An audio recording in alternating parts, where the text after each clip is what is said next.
براہ راست اس وقت آپ کو لیے چلیں گے وزیر اعلیٰ سندھ سید مراد علی شاہ تقریب سے خطاب کر رہے ہیں۔ ناصر شاہ صاحب نے بھی بتایا، اس سے پہلے عامر صاحب نے بتایا، سندھ پاکستان کی انرجی باسکٹ ہے۔ ہمارے پاس ہر قسم کی انرجی ریسورس موجود ہے، چاہے وہ فوسل فیول ہو۔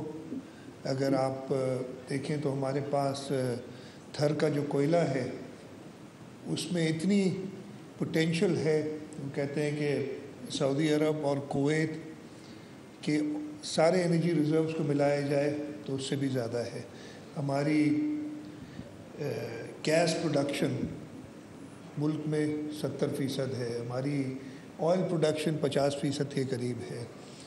پھر آپ اگر رینیوبلز پہ آ جائیں تو ہمارا ونڈ کوریڈور اور ہماری سولر انرجی کی پوٹینشل وہ بھی پاکستان میں سب سے زیادہ ہے۔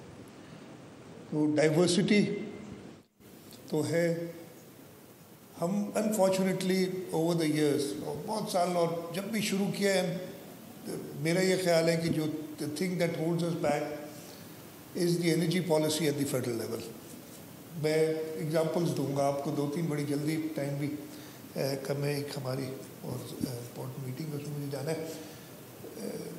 تھر کول آج ہم سب بات کر رہے ہیں، عامر صاحب نے بڑی ڈیٹیل میں بتایا ہے، cheapest source of energy in Pakistan right now.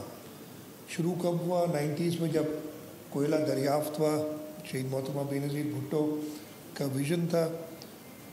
90s میں 94-95 میں انہوں نے 2 پلانٹس 5280 میگا واٹ ایچ کے ایک انویسٹر کے ساتھ لگانے کے لیے بات کی، اور 96 میں جب گورنمنٹ چلی جاتی ہے اس انویسٹر کے ساتھ وہ حال کیا جاتا ہے کہ جب 2008 میں دوبارہ پاکستان پیپلز پارٹی کی گورنمنٹ آتی ہے، صدر آصف علی زرداری کہتے ہیں کہ جی وہ ایک گارڈن وو تھا، اس کو ذرا پتہ تو کرے کہاں ہے۔ ہم نے اس کو لوکیٹ کیا، اس سے بات کی، تو اس کا جواب تھا میں پاکستان کی طرف دیکھوں گا بھی نہیں جو میرے ساتھ آپ نے حال کیا تھا۔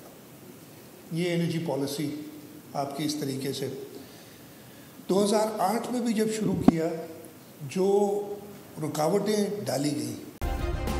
سبسکرائب کریں اور بیل دبائیں تاکہ کوئی خبر رہ نہ جائے۔